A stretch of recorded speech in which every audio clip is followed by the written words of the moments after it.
What is going on, guys? Jack here, and welcome to Football Manager 2018, and hopefully what is going to be a popular video with you guys. A lot of people have been asking me this. Jack, I'm starting to get into a new FM save. I'm starting FM for the first time. How do you develop a tactic? And, well, in this video, I'm going to talk about the basics of starting up a tactic, how to kind of think things out, some of the steps that I go through in order to try and build a system around the team that I have. And yeah, hopefully you guys find it useful. For this example, I'm going to be doing Liverpool. I often say when people ask me, Jack, who should I manage? You know, I'm new to Football Manager or I want to get to grips with the game. I always feel like starting with a team you know is particularly good, particularly when it comes to the tactical creating process. Of course, sometimes what a team plays in real life isn't necessarily optimal for how to play them in Football Manager. However, just having a basic knowledge of the players at your disposal definitely does help. Anyway, let's get started, shall we? So the first thing that I always like to do is I'll just get my assistant set up a basic shape. And, well, there's two things that I'll do to begin with. The first is I will look at my team report and squad depth. And I will look at just all positions and go, right, what have we got strength in? So looking at it here, we've got Lovren and Matip. We've not really got a great third choice centre-back, so it's looking like we're going to have to play a two-at-the-back system immediately. Full-back-wise, we've got Moreno and Nathaniel Klein. Obviously, they are our best standout players. Looking at them here, you can see what roles the players are best at. So Klein, very kind of attacking capable, but also good defensively. And Moreno on the left-hand side is very good as well. And again, a wing-back, or at least that's how the game views it. I do think it's worth kind of mentioning at this point that star ratings aren't always accurate. It's a gauge of a player's overall ability rather than role suitability. And on top of that, sometimes I don't necessarily agree with what my assistant deems a player's best role. So just keep that in mind when you're going through things. Again, if you're new to a team, you can kind of trust the star ratings if you're not so familiar with the players. However, you know, if you know the team inside and out like I do with Liverpool, for example, there's times where I might disagree. Anyway, looking across it here, we've got a lot of attacking talent here, particularly in the wide areas. So although we've got wing-backs, looking at a system that plays, you know, with maybe two defenders, wing-backs, and then a narrower midfield, it's not looking so likely, so we are going to play a wider system here. And we've got a few striking options, but not a whole lot.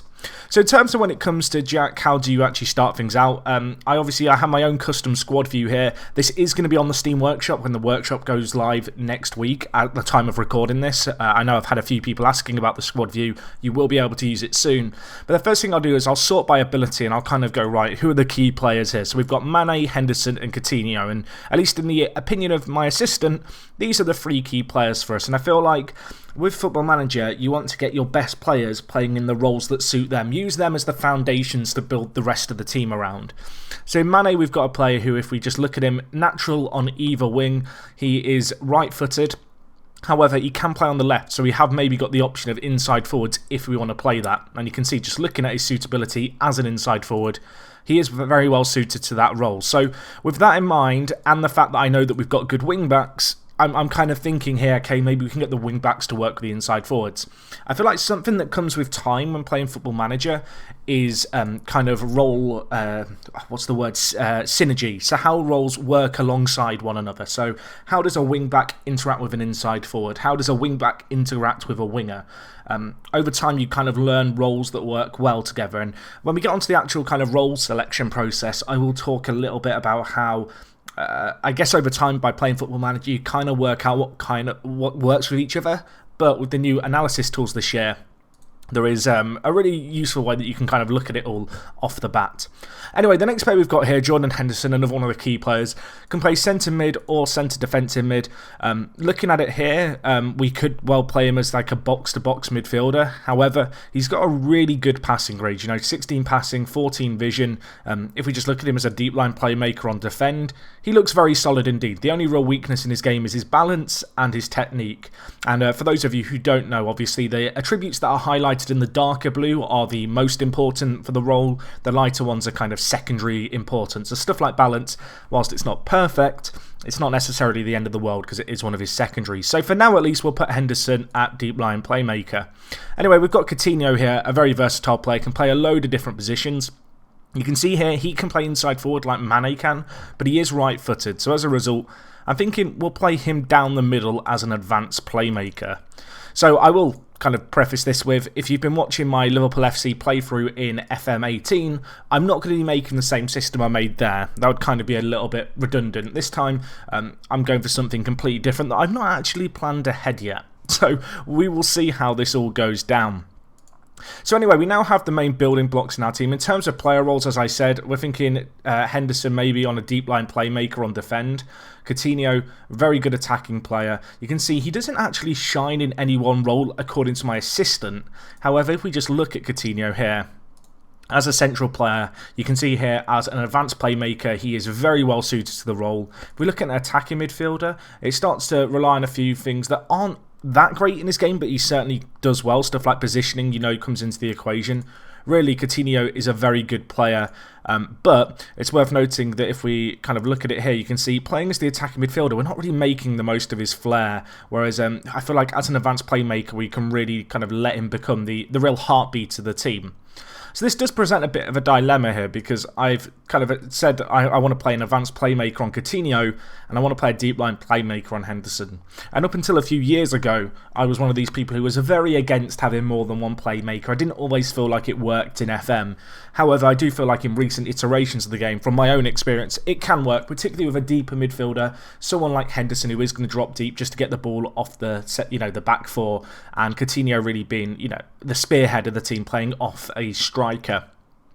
So another thing that's worth mentioning, obviously, at this point is, I mentioned synergies before, but also understanding how roles work with one another. So I see a lot of people, when they want to have a defensive midfielder, just selecting a ball-winning midfielder. However, if we do just look at the description of a ball-winning midfielder, you can see here, it's someone who's going to close down the opponent and win the ball, and he's going to have the technical kind of skill to keep possession.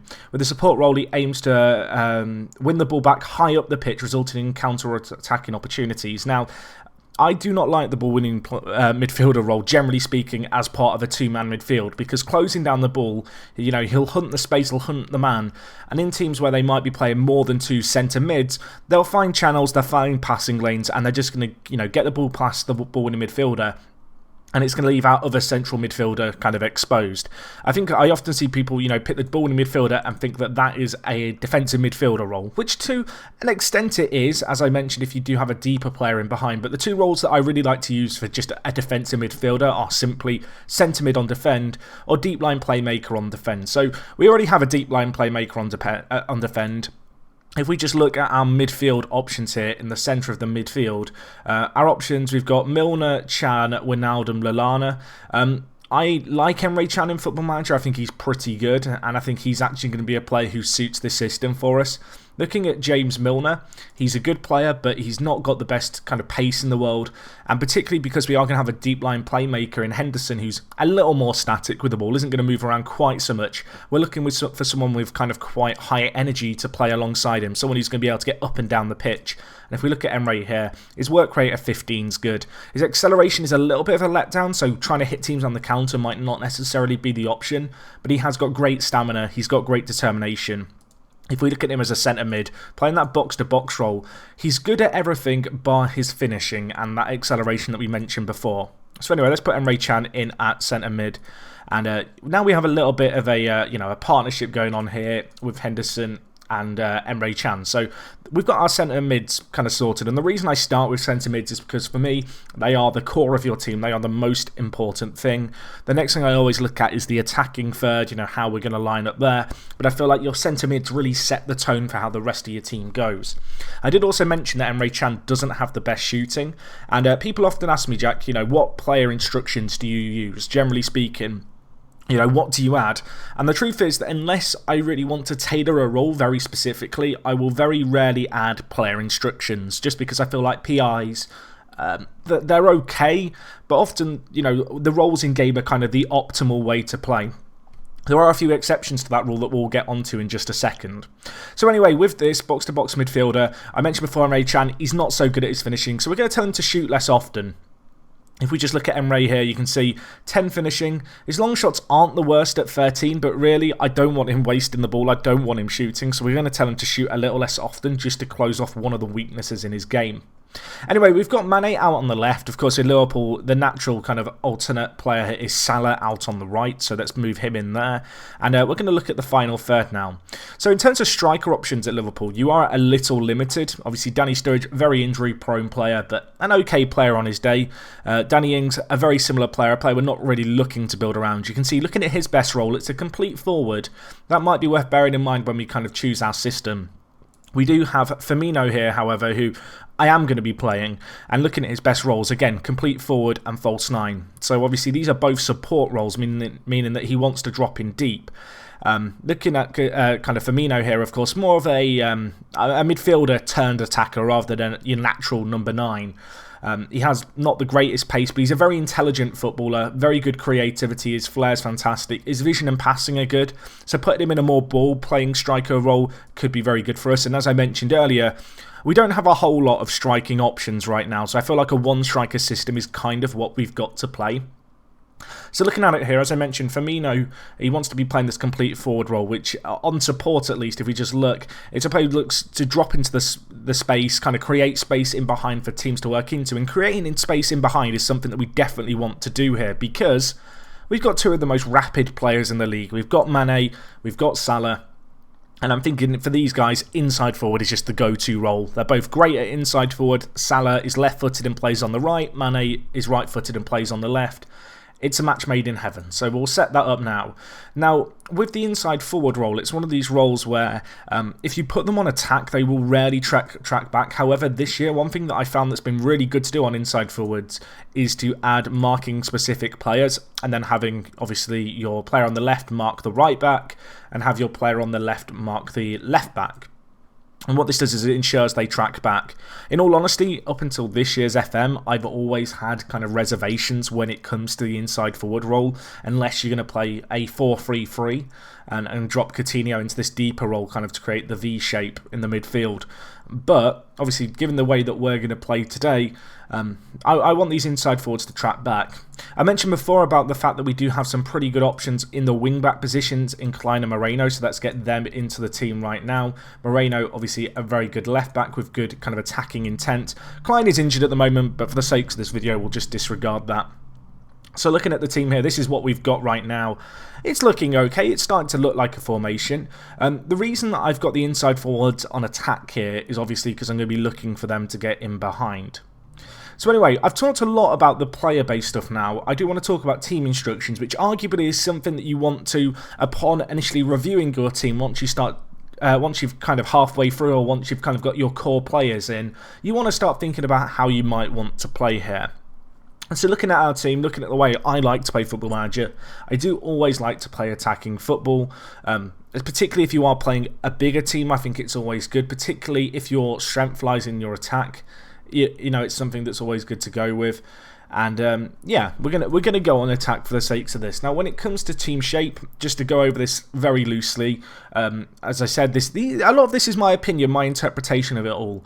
I see a lot of people who will play highly structured systems when they're in the lower leagues. And what this does is it means the players are very much restricted to their own areas of the pitch, which can be good. However, I do find that playing a flexible system at least means that players are going to help one another. If I just quickly set up a 4-4-2 here, just for the sake of a little bit of a chat. If you play a team on a rigid system like a 4-4-2, it means they're very much going to stay assigned to their roles, you know, within the system. If we just look at the instructions here, you can see it's a highly structured team. Each player is expected to focus on a single phase. Defenders will only contribute for the defensive phase, midfielders for the transitional phase, and forwards for attack phases, which to an extent can be good, particularly if you're in the lower leagues and your players are very limited in terms of what they can do. However, for me personally, I would always stay on at least flexible, just out my own personal preference, because what I find is that it just means that players do try and help each other out, particularly if you're playing, say, a 4-4-2 system here. If you're playing, say, fairly attacking midfielders, they will kind of float around and look to help each other out. So if you were playing, I don't know, a box-to-box midfielder and a centre mid on support. I don't know why you'd play these two, but for the example you were, and there's a player who kind of gets in behind. By playing a slightly more fluid system, if we just look at it here, the team are going to be less divided. So the team are going to help each other out, not only when defending, but when also attacking. So it does mean that, the fullbacks will get forward. But if there is, say, a man in this pocket, the centre mid will go, right, I need to play a little out of role here just to help out the rest of the team. And I feel like, having midfielders who are willing to contribute to the defensive phase, having attackers who might drop in a little deeper, just to help out the midfield can be pretty useful. And obviously, when you're on the attack, if you are expecting your fullbacks to get higher up the pitch, ensuring that you're playing a fluid system can be very useful in that regard too. So anyway, back to the 4-2-3-1. We've talked a little bit about team shape and mentality. With this team shape, I think we're going to play fluid. Obviously, there's a few gaps in our team that we might need to fill. Coutinho playing this advanced playmaker role than support. I want to see him float around a little bit. Within this system, I guess we could also tell him to move into the channels if we wanted to. And the reason that this would be a good instruction to give is because with Firmino playing complete forward on support, he is going to be dropping back fairly frequently. He is hoping to pull defenders with him. If there's a centre-back man marking him and he drops in deeper, it's going to create space in behind, and Coutinho is going to look to, exploit those pockets of space, those channels that open up with Firmino's runs in deep. And additionally, with the inside forwards playing on attack, obviously, they're going to be stretching the defence already, and it should hopefully open up some opportunities for Coutinho just to find gaps in the lines. So anyway, when it comes to the defenders, obviously you've only got 3 options here. Ball playing defender is good. I'd really recommend only using this if you're going to play a kind of deeper midfielder. I find very often a ball playing defender, even if they have a great passing range, will find themselves giving away the ball very frequently. So maybe if I was to play Henderson in deep like this, it'd make a little bit more sense to play a ball playing defender. The other thing that's obviously worth mentioning is that of all the player roles, if you're playing players as ball playing defenders who aren't good kind of with the ball at their feet, you are asking for trouble. You look at the way that John Stones plays in real life, a very good ball playing defender. If you were to ask a lot more kind of limited defender to try and fulfill that role in that Man City system, suddenly it undoes a whole lot of things. So anyway, looking at our centre-back options here, there is kind of 2 obvious ones, and that is Matip and Lovren. So let's get them in the team. Obviously, something that I've not mentioned, but perhaps people forget all the time, is think about what footedness your centre-back partners are, and also your centre-mids. With this, both players are right-backs. Right-footed, so it's not so important, but I am firmly of the belief that if you have a left-footed centre-back and a right-footed centre-back, the left-footed one goes on the left, the right-footed one goes on the right. So anyway, as I mentioned, the ball-playing defender role is okay, but I feel like in this system it's just not so great for us. We want our players to be kind of no-nonsense men, so we're going to put them on centre-mid on defend. So I mentioned a little bit about player instructions before. Let's talk about team instructions. So one thing that I'll often see is people go, Jack, why isn't my tactic working? And this is kind of the screen that greets me.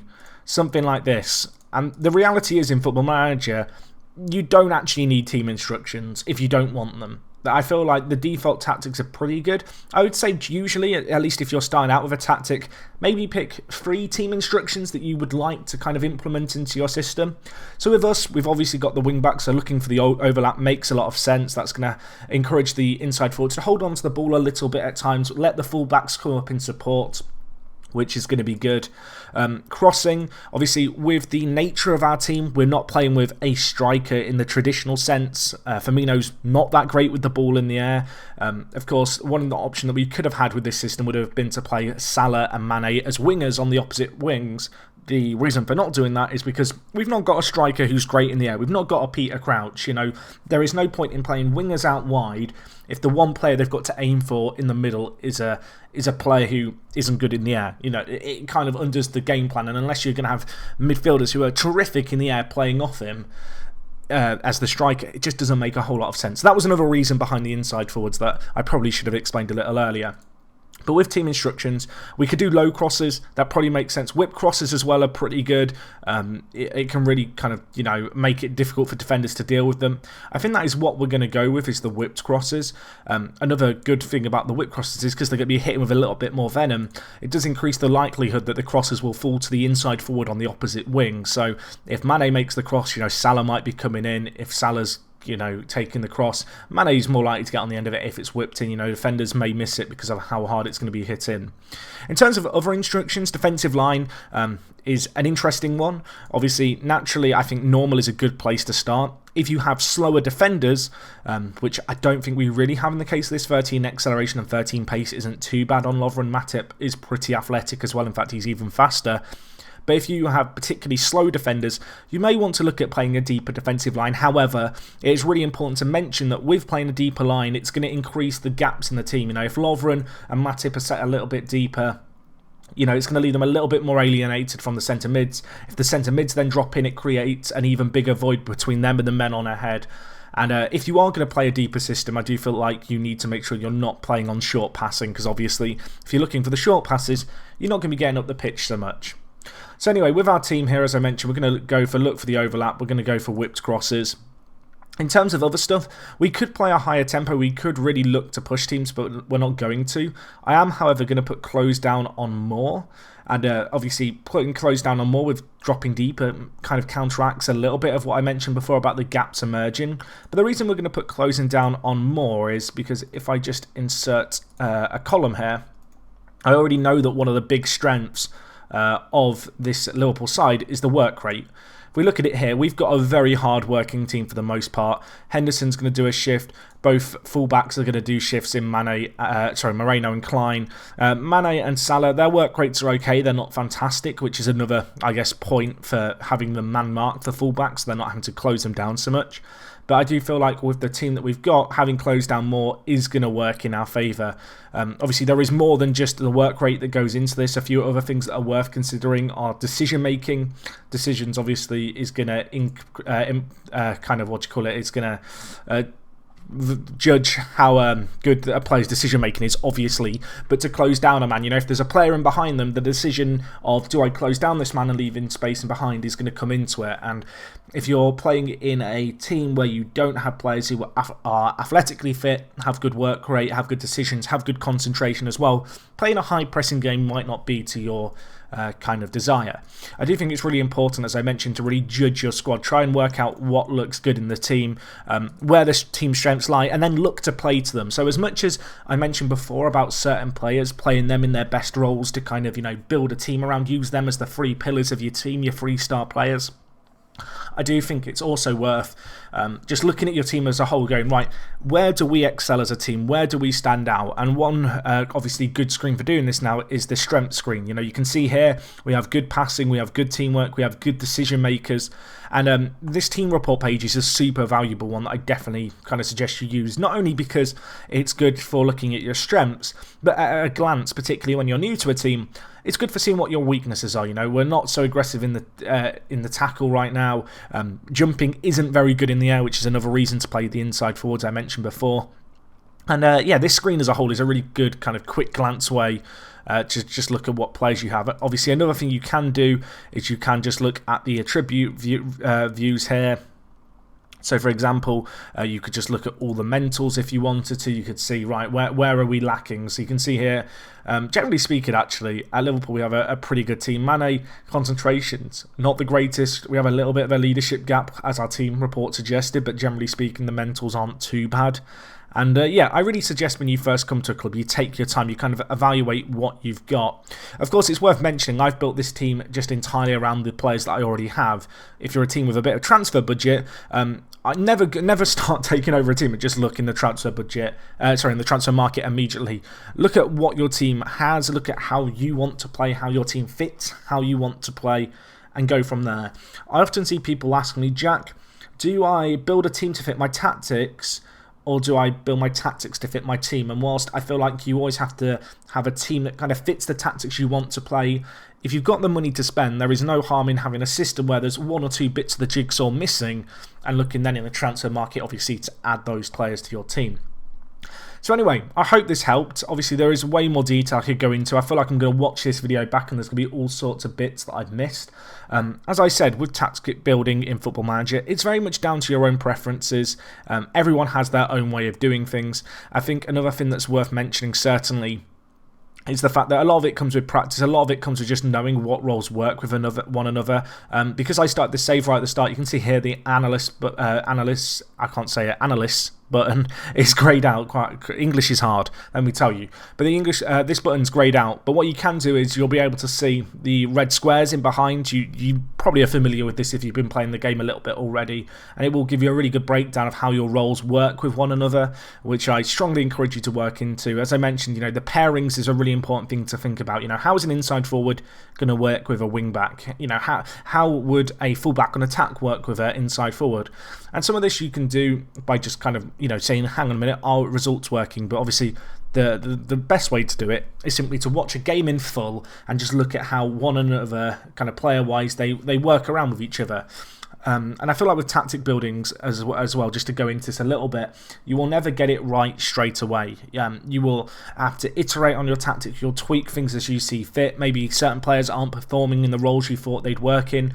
Perhaps the inside forwards need to get back a little bit more. Maybe you decide it's not really working. Maybe I need to play Mane and Salah at left mid and right mid. Maybe you decide, hang on a minute, let's play with wingers. I'm going to get in a big striker like a Lukaku or Benteke, and we're going to put in loads of floated crosses. There's various different ways to approach this. Maybe you decide this just isn't working, the system that we're playing. I'm going to play Emre Can as an anchor man. We'll play Coutinho slightly deeper and Henderson as a box-to-box midfielder.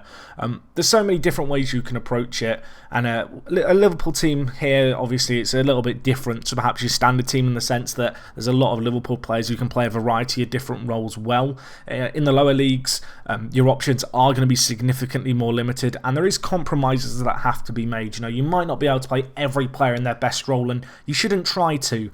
I often see people who will have a system where the striker role changes really drastically depending on which striker they're going to play in the system. And thinking about it here, with this system here, obviously the complete forward on support, if we were still playing with the inside forwards, imagine, what would be the point in having a target man, say, if we were going to play short passing with one system with the complete forward, but then we decide, hang on a bit, we want to have a target man for the other. You kind of have to think about compromises and about how roles fit one another. I feel like the cardinal sin that people do when they're new to the game is they think, right, I have to play every player in the best role they can possibly play in. That's not the case at all. Play your best players in the best roles they can play in if you can. Get the most out of your star players and then compromise where you have to around them in order to make sure you get the most out of those star men. Anyway, guys, I appreciate I rambled on a little bit in this video. I hope you learned something useful. I really feel like I should have scripted this out a little bit more upon reflection, but who knows, maybe we could do some more of these tactical ramblings going forward and maybe explain some systems such as the tactic that I've been using at Liverpool at the moment in my Let's Play, which I know a lot of people have been asking questions about. So yeah, as I said, hopefully you learned something new. If you did enjoy this video, please do smash the like button. This kind of video is something that I've not done in such a long time on my channel, so I'd be curious to know if you'd like to see more stuff like this. And yeah, that's going to be all from me. Hopefully you learned something new, and if you're new around here, subscribe. And other than that, it is me, Jack, and I will talk to you guys in a bit. I'm out.